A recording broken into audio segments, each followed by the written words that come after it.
வணக்கம். நான் இன்றைக்கி சோயா பீட் எடுத்து வச்சுருக்கிறேன். நான் குழம்பு ஒரு பிரட்டல் மாதிரி செய்ய போகிறேன். மற்ற துவரம் பருப்பு எடுத்து வச்சுருக்கேன். இப்போ அதை அவிய விட போகிறேன். துவரம் பருப்பு மற்றது பீட்ரூட் எடுத்து வச்சுருக்கேன். அது ஒரு பால் கறி வைக்க போகிறேன். இப்போ முதல் நான் துவரம் பருப்பு முதல் அவிய விட போகிறேன். ஓகே, அது அவியட்டுக்கும். அதுக்கு பிறகு இப்போ குழம்புக்கு இப்போ நான் ரெடி பண்ண போகிறேன்.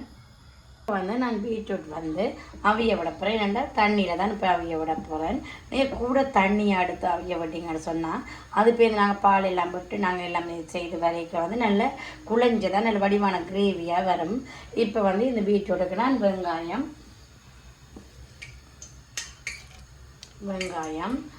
பச்சை மிளகாய் உள்ளி கொஞ்சம் போடுறேன், பச்சை மிளகாய் போடுறேன். ஓகே, இப்போ இதை இப்போ மற்ற அடுப்பில் நான் பின்னல் மற்ற அடுப்பில் வைக்க போகிறேன். இப்போ அது அவியட்டும். இப்போ இதுக்கு நான் இப்போ சட்டி சூடாயிட்டு இப்போ நான் கடுகு சேர்க்க போகிறேன்.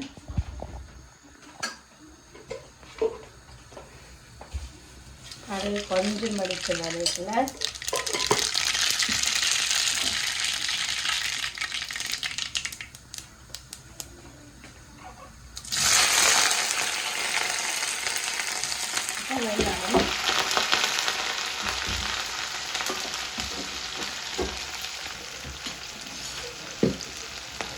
இப்போ இதோட சேர்ந்து நல்லா சோயா மீட்டை நல்லா புளிஞ்சிட்டு தண்ணி இல்லாமல் இதோடையே நாங்கள் இப்போ சேர்த்து பொரிய விட்டோம்னு சொன்னால் கொஞ்சம் கோல்டன் கலரில் வடிவம் வந்துச்சுன்னு சொன்னால் இன்னும் கிரேவி நல்ல டேஸ்ட்டாக இருக்கும்.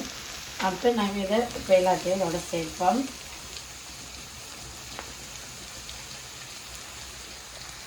சேர்த்துட்டு இதை நாங்கள் வடிவாக இதை மிக்ஸ் பண்ணி விடுவோம். இது கொஞ்சம் வதங்கி நல்ல வடிவான கலர் வந்த அப்புறம் நாங்கள் இப்போ பார்க்கணும். பார்த்தீங்கன்னு சொன்னால் இந்த பாருங்கள் இப்படி கொஞ்சம் கோல்டன் கலராக சோயாபீன் வந்துச்சேன்டா உண்மையிலேயே இந்த குழம்பு நல்ல டேஸ்ட்டாக இருக்கும். இப்போ நான் இதுக்குள்ளே நீ தாளினிகள் இப்போ கேரட்டில் ஆட் பண்ணுறேன். அதோடு இந்த செட் மிளகாய் அது ஃப்ளேவருக்காக தான் செய்கிறேன். உங்களுக்கு விருப்பம் பண்ணால் நீங்கள் சேர்க்கலாம், இல்லாட்டி ஸ்கிப் பண்ணலாம். இப்போ இதோட ரம்பல் இப்போ ஆட் பண்ணுறேன்.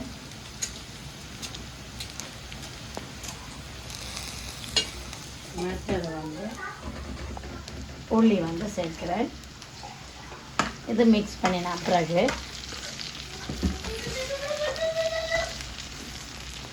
இப்போ பார்த்தீங்கன்னு சொன்னால் எல்லாம் போட்டு நல்ல வடிவான கலராக வந்துட்டு நான் இப்போ இதோட இப்போ எடுக்கிறது மிளகு, பெருஞ்சீரகம், வெந்தயம், கொஞ்சம் நச்சீரகம் ஆட் பண்ணுறேன்.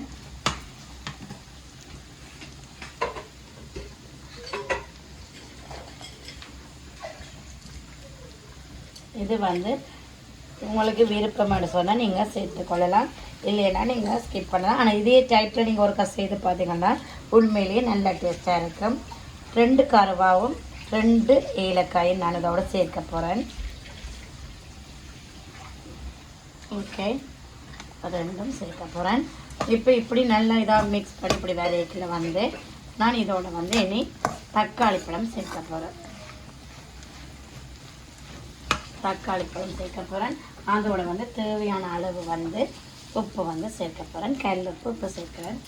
தேவையான அளவு உப்பு. இதுக்குள்ள நான் உருளைக்கிழங்கு போட போகிறேன். விருப்பம் சொன்னால் நீங்கள் போடலாம், இல்லாட்டி சும்மா வச்சாலும் ஓகே. நான் இதோட உருளைக்கிழங்கு போட்டு செய்ய போகிறேன். இப்போ நான் தக்காளி சேர்க்கிறேன். ஏன்னா சின்ன வட்டினமெண்டா அது குயிக்காக அது என்ன சொல்கிறது நல்ல வடிவாக குயிக்காக வந்துச்சேன்னா அந்த கிரேவியாக என்ன இதாக இருக்கும். இப்போ இதோட நான் உருளைக்கிழங்கு சேர்க்க போகிறேன். இந்த முதலே போட்டிங்கன்னு சொன்னால் கூடுதலாக இதாக வந்துடும்னு சொல்ல அந்த இதாக கரைஞ்ச மாதிரி வந்துடும்.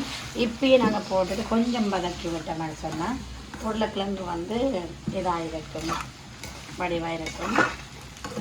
அப்படி முழுசாக நல்ல வடிவாக இருக்கும். சமைச்ச பிறகு அது பார்க்க நல்ல வடிவாக இருக்கும். இப்போ துவரம் பருப்புன்றபடியாக நான்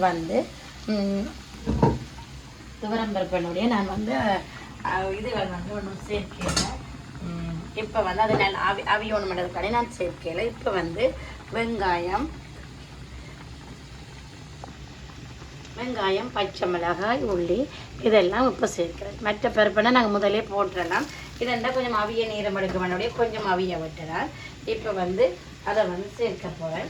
இப்போ அதோட வந்து இப்போ வந்து நான் கொஞ்சம் உப்பு வந்து இப்போ கொஞ்சம் சேர்க்க போகிறேன். அதே மாதிரி பீட்ரூட்டும் வந்து அவிஞ்சு கொண்டிருக்கு. இப்போ வந்து நான் வந்து உப்பு வந்து அதுக்கு தேவையான அளவு உப்பு வந்து சேர்க்கிறேன். நான் வந்து புளி வந்து சேர்க்க போகிறேன்.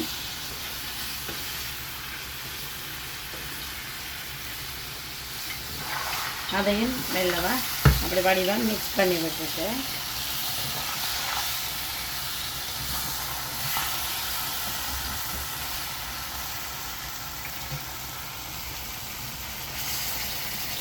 இப்போ இதோட வந்து நான் கொஞ்சம் தண்ணி சேர்க்கிறேன்.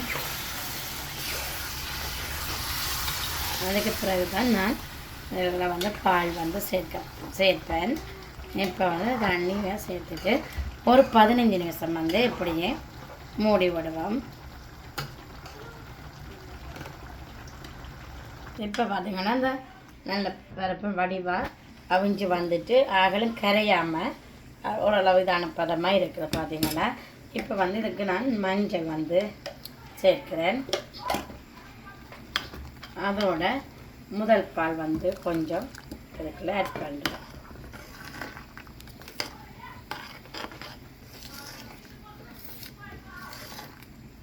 இப்போ பார்த்தீங்கன்னா மஞ்சளும் ஆட் பண்ணி இன்னும் கொஞ்சம் நல்ல வடிவாக கொதித்து வரட்டும்.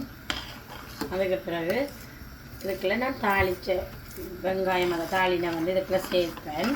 இப்போ கடைசியாக இப்போ இந்த பாருங்க அப்படி கொதித்து வந்த பிறகு ஓகே.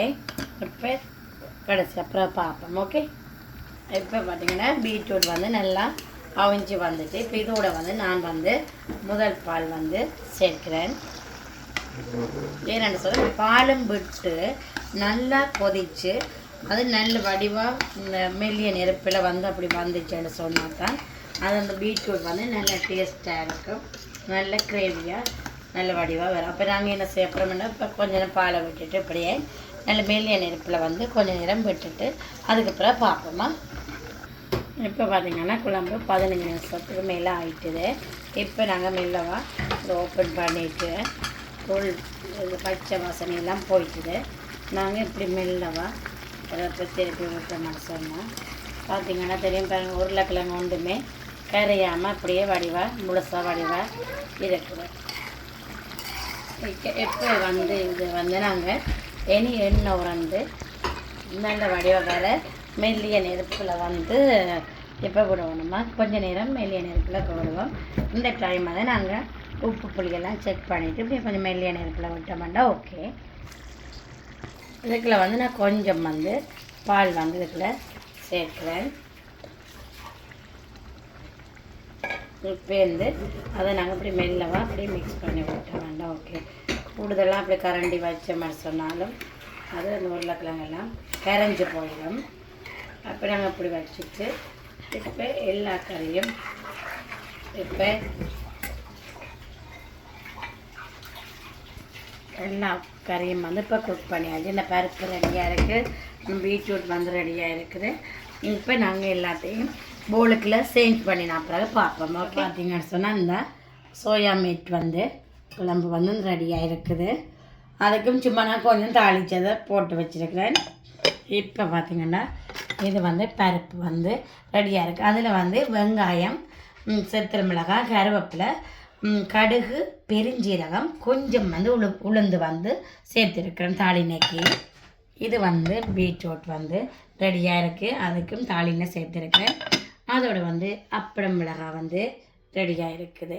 இதுதான் இன்றைக்கி எங்களோட லஞ்ச். இதே மாதிரி நீங்களும் ட்ரை பண்ணி பாருங்க. இதே டைப்பில் இந்த சோயா மீட் எல்லாம் நான் நார்மலாக இப்படி தான் செய்கிறேன். நான் இதே மாதிரி நீங்களும் செய்து பாருங்க. கறிகள் டிஃப்ரெண்ட்டான டேஸ்ட்டாக இருக்கும். செய்து பார்த்துட்டு என்ன மாதிரி கமெண்ட் பண்ணுங்கள். நெக்ஸ்ட் வீடியோவில் சந்திக்கிறேன். தேங்க்யூ, பாய்.